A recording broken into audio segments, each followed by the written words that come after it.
Hey bike farmers, thanks for clicking in. You know, one of the best parts about being a total bike snob is the opportunity to make fun of other people's bikes. And the best part about living so close to Trek headquarters is I get to see a lot of ridiculous bikes. And one of the best parts about being in the upper echelon of the Trek inner circus is the ability to have a custom-made, top-of-the-line Trek racing bike made for you, even though you aren't really a mountain biker. This came straight out of the belly of the beast. Now I got permission to make this video, and I told its owner, I'm gonna be a little prickly, please don't take it personally. So I have permission to make fun of this. I'm not sure if I should. It's actually pretty cool, but man, what a bike. As far as I can tell, this is about a 2010 Trek Top Fuel 9.8, custom painted with the owner's initials on it.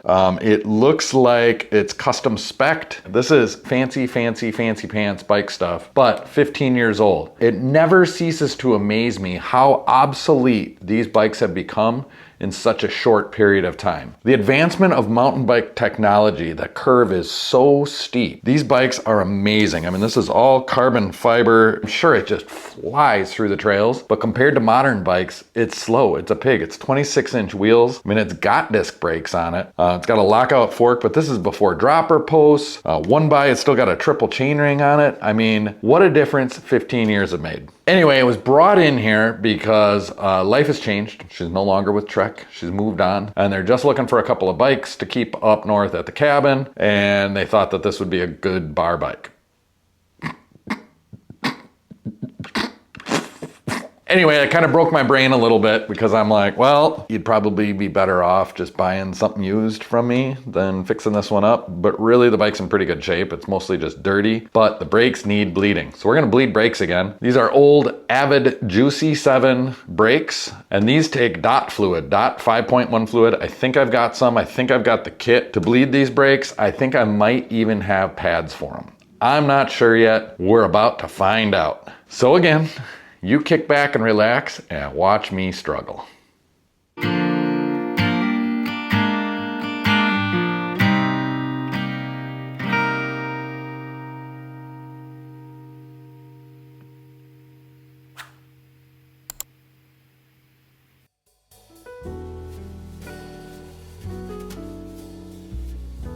It boggles my mind to think that I'm a bike snob when up there, like just 11 miles that way, is Trek Trails, some of the best mountain biking around, but you have to be a very special boy to get access to it. And I'm not. Never been there.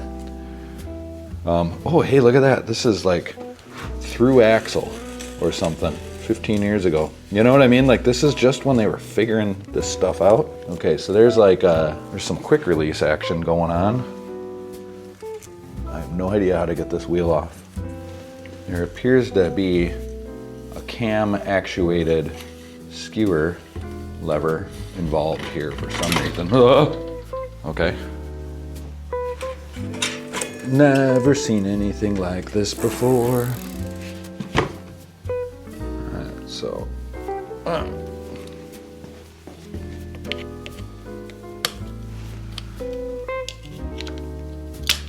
Well, I mean, these pads don't look terrible.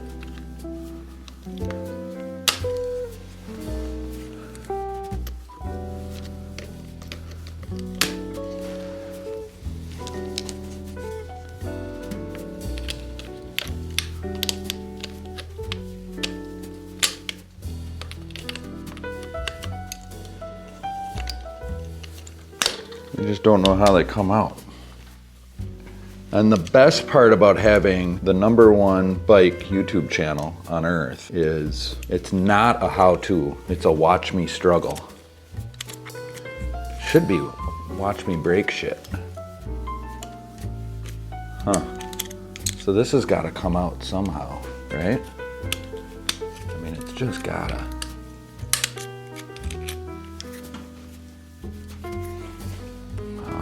Man, how do you bleed it?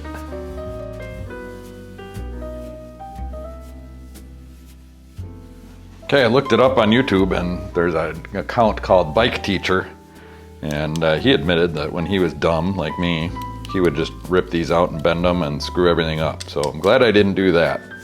And then he said you just yank on them from underneath. So let's try yanking on them. Thank God for, you know, bike teachers.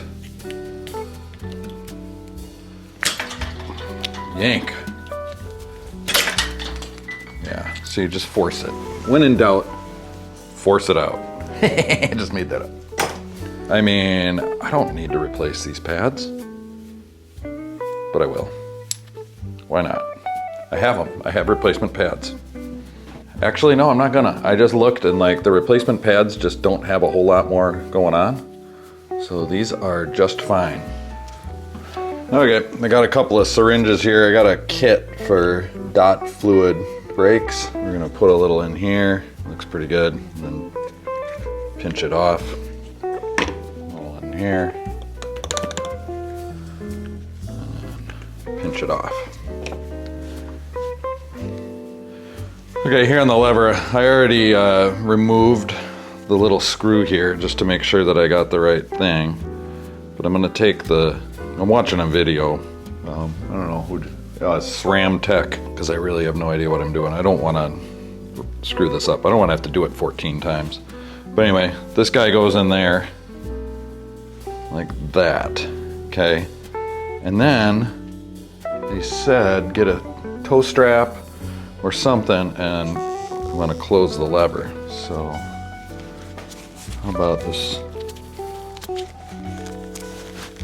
How about my Trek Trail Pass? Pretty good. Okay, it's a T10. Oh, it's gonna get all over everything.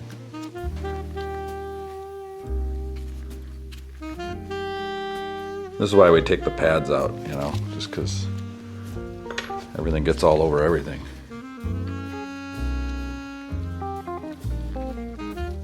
Okay, so that fits in there nicely. Okay, so I think now I'm like, if I do that, I open it, and then I can suck up. Oh yeah, there's a bubble.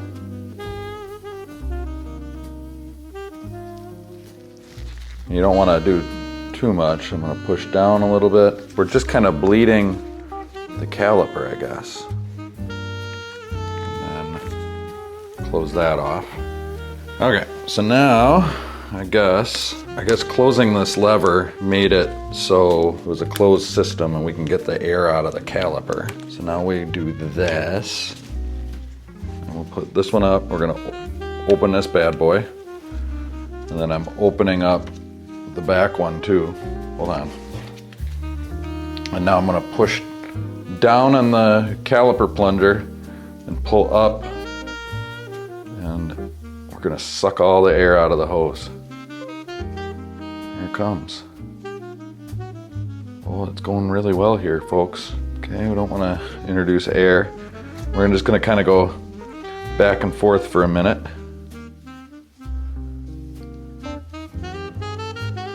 Seems to like to go one way more than the other. All right, I'm gonna try to pinch off. Okay, so that's fine. All right, I pinched off the back one. I'm gonna pinch off this one. This is way darker color, so we just put a bunch of fresh fluid in and all the old fluids out. We're done at this end. Bleeder screw back. Okay, that went well.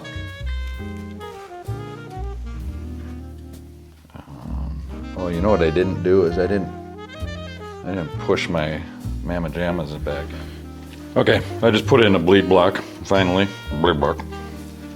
Okay, so we're gonna bleed the lever here. I'm just gonna suck some air out of it. Oh man, there's a lot of air in there. Coming from the seal? Where, why?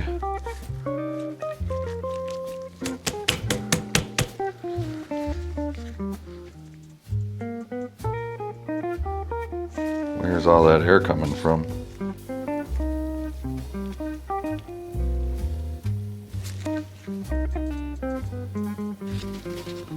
Doesn't appear to be coming. Oh, there is some coming from the lever.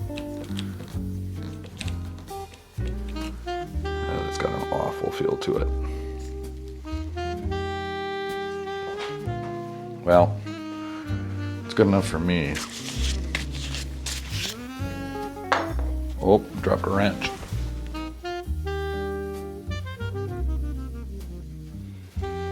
Why do I feel like I just screwed that up?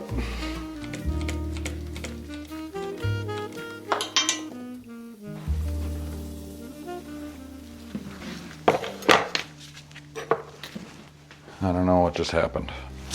Looking up the brake's butt here. I feel like whatever I just did, I just squeezed the lever and then the bleed block came flying out. It's like,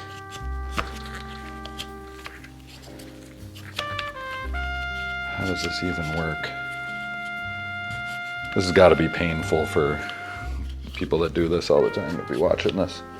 Then again, I don't know why you would work at a bike shop and then watch Bike Farmer for fun. That doesn't make any sense to me. I mean, you gotta really like fixing bikes. Okay, I mean,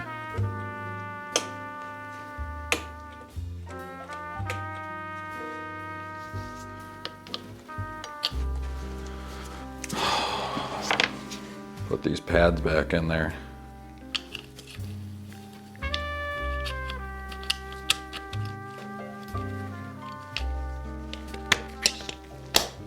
Whoa, okay. Oh, push them up in there. Get it up there, pry bar, fulcrum, lever.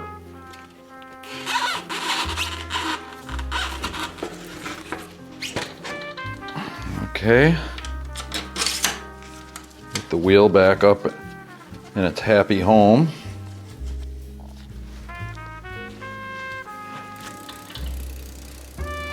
And brake.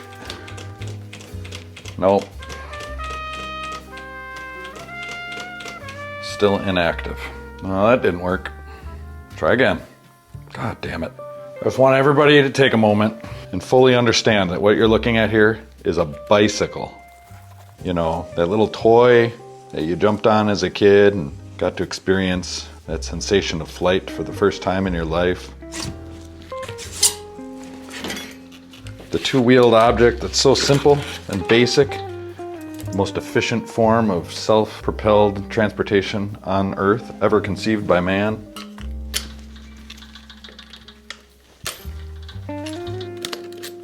This actually says juicy bleed block on it. So it's like literally, oh, I think I gotta take the caliper off. That means recentering everything.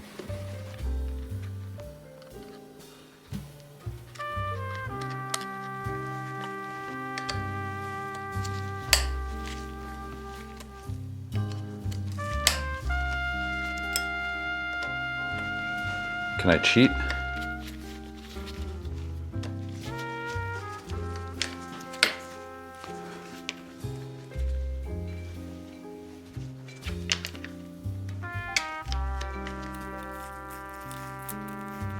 Hey, there we go. Bleed block's in. All right. So this time the bleed block is in. Get rid of all the old dot fluid. Just squirt it into this rag.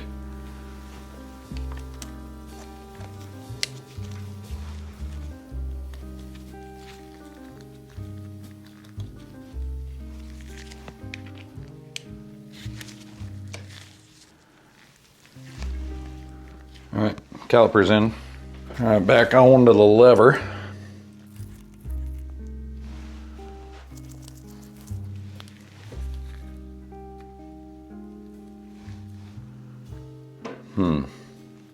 Okay, so, all right, we're gonna leave that like that.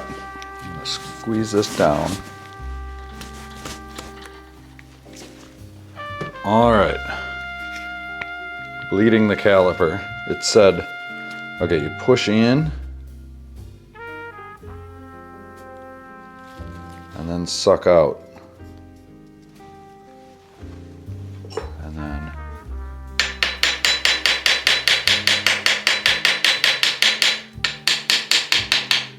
tap things a little bit. And push in. Oh, and suck out.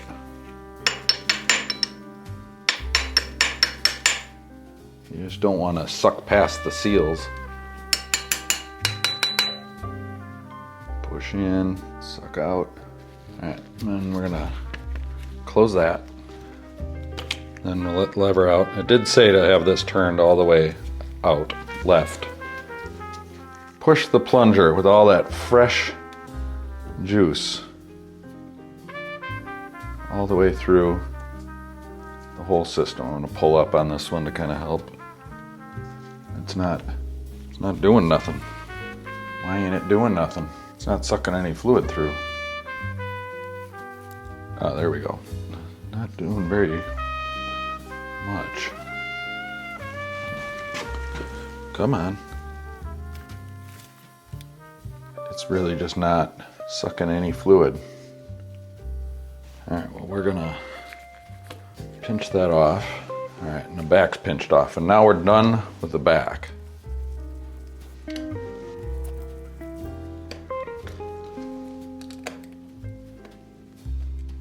right, I'm gonna push in. Oh, gotta open it up first. All right, we're gonna push in. I'm gonna suck out. I don't see any bubbles.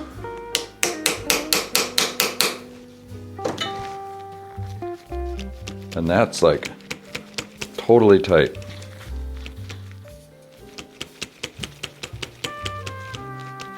All right, with the bleed block in there.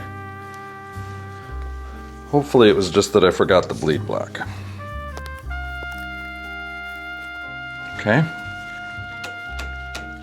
Okay, that's tight AF with the bleed block in. I remember in 2014 when I got back to the bike shop after a hiatus, the big thing was with hydraulic brakes is you don't squeeze the lever when you don't have anything in the caliper. Just don't do it.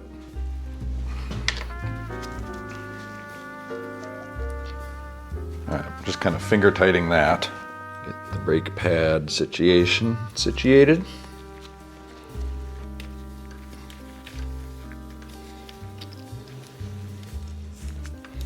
All right, and these want to be jammed up into place.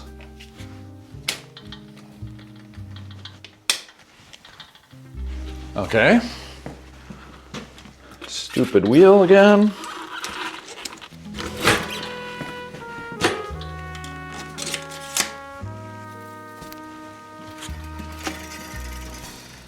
Squeeze the lever here a couple times, pump it up. Okay, so nothing, but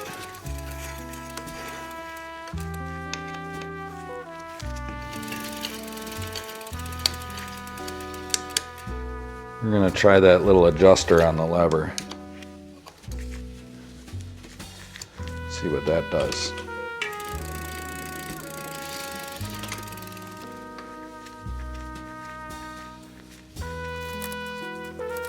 Nothing.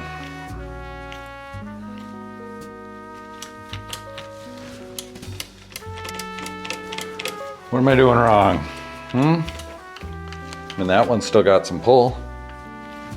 So that one's working. I mean, did that need to be all the way open?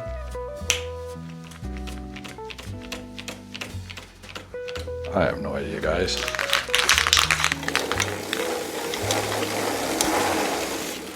Bike's tuned up.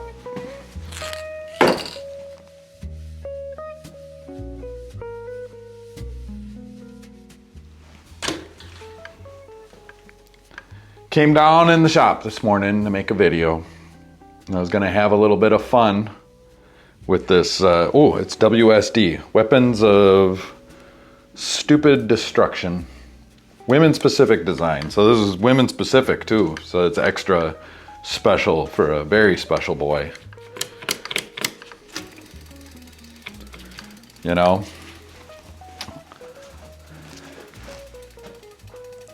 Fuck Trek trails. You can have your Trek trails, you can have your Trek bike, You can have your stupid hydraulic disc brakes and you can shove them right up your ass.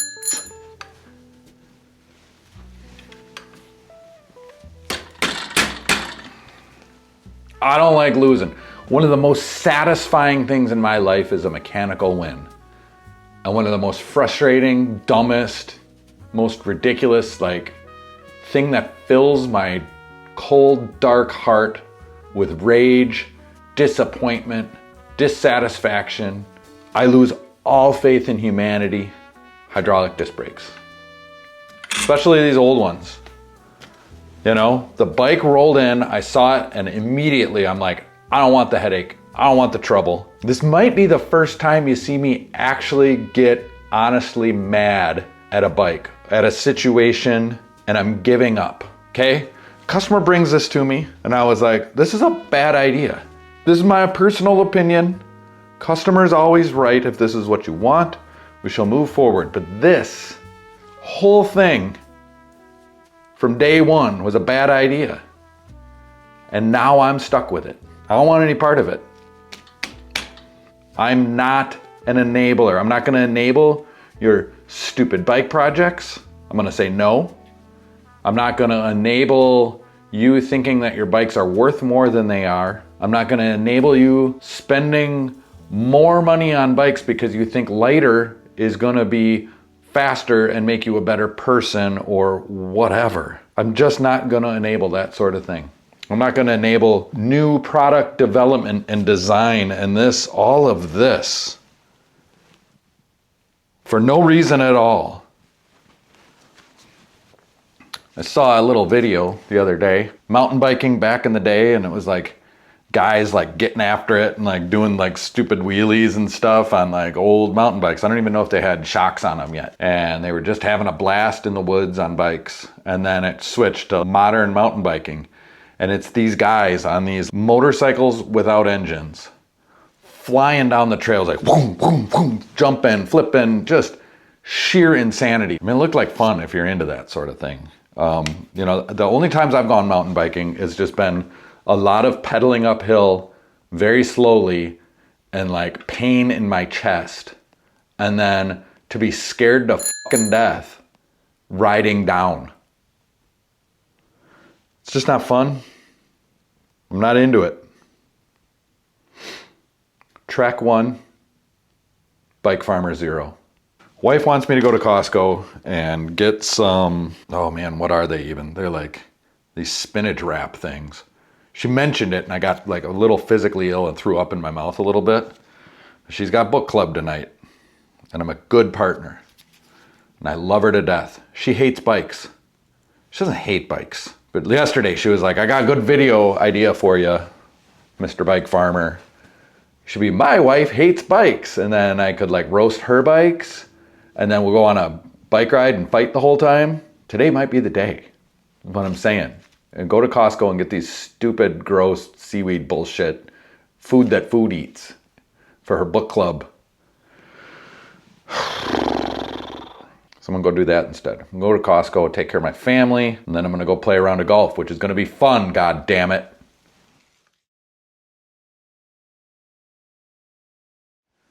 Oh, hey, bike farmers, thanks for clicking in. Got ourselves a mountain bike today. It's a Gary Fisher, one of the godfathers of mountain biking, where you ride bikes in mountains. Yeah, so we really like these bikes around here. 29er, Avid Juicy 7 brakes, my favorite brakes of all time. The brakes feel great.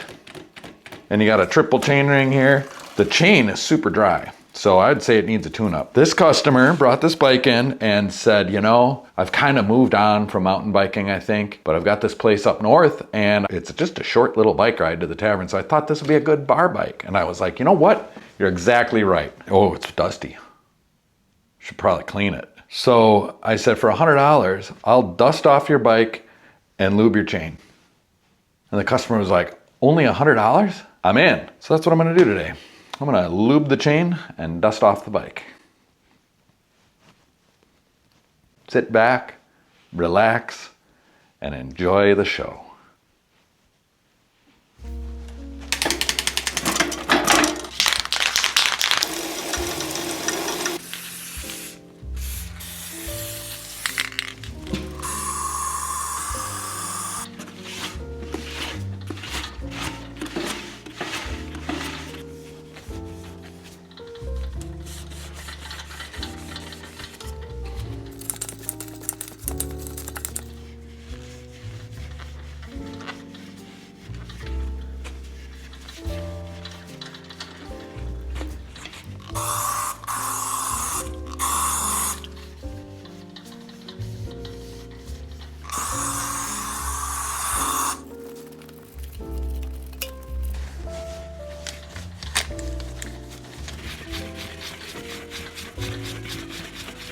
You know, cleaning a bike by hand, you really kind of get to know it.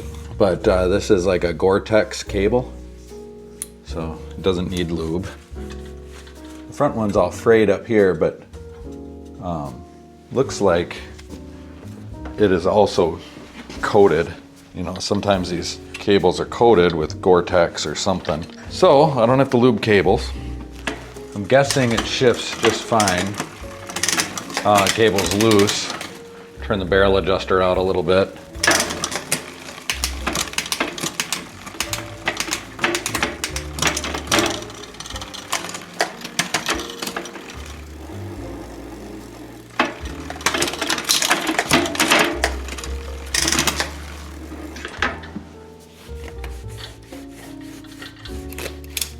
So this says hand built in the USA. That's pretty cool. I do believe that maybe this was made up in Waterloo. Gary Fisher Hi-Fi Pro 29. I mean, this is quite the bike, and it's my size. I think I can talk him out of it. Like seriously, you know, I mean, this is all top of the line stuff from its day. I don't know much about it. And then I notice the Presta valve, the little nipple on the end is bent. And then I think, and this just really pisses me off, and I see it all the time around here with Trek employees, is like, you don't even know how to use a Presta valve adapter, but you've got this. And I hear it just, you know, when hanging around the hoople heads in this town. It's like, oh yeah, I have so-and-so help me, they work at Trek. And it's like, just because you work at Trek does not mean you know about bikes. Now, this comes from a guy who doesn't even know how to bleed a brake. So I'm not claiming to be the expert. Just saying, if you don't know how to work a Presta valve, you don't need whatever this is. That's what I'm saying.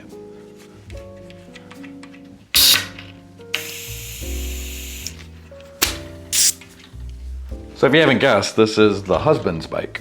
It was his and hers. Same era, same stuff, you know. I think got a job at Trek, worked there for a year or two. Was like, hey, you know, let's get some bikes, this is fun. She was a triathlete, not a mountain biker. But they have Trek trails out there, and like mountain biking was huge in the teens. What do you call it? 2010 to post Lance, everything went mountain biking again. And that was just like the focus. It was road biking all through the aughts. And then Lance was encouraged by Trek to take drugs to win the Tour de France. And then they were like, oh shit, we got caught. Let's try something different. Anyway, everybody kind of lost interest in road biking at the same time. And mountain bikes took off. And oh yeah, this, they were like, oh yeah, you probably have to replace the shock. Let's do that quick. Let's just replace that shock. Maybe take it off the bike and rebuild the whole thing.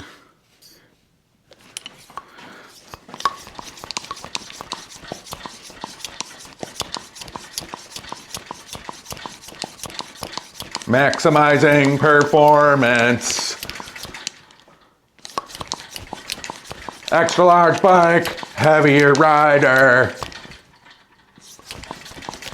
Wild guess, 150-ish.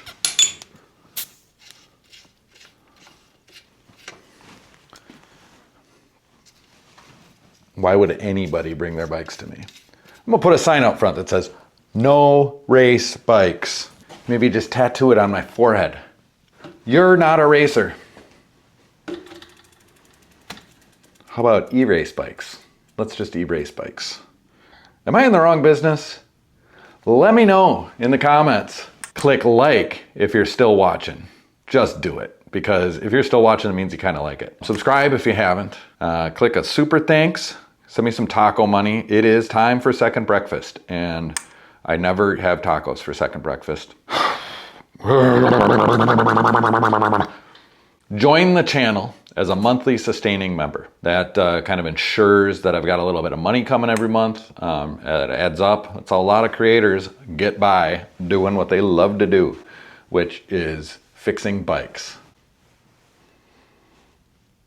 For yourself, the number one thing you can do is click that notification bell so you and your bikes can stay tuned.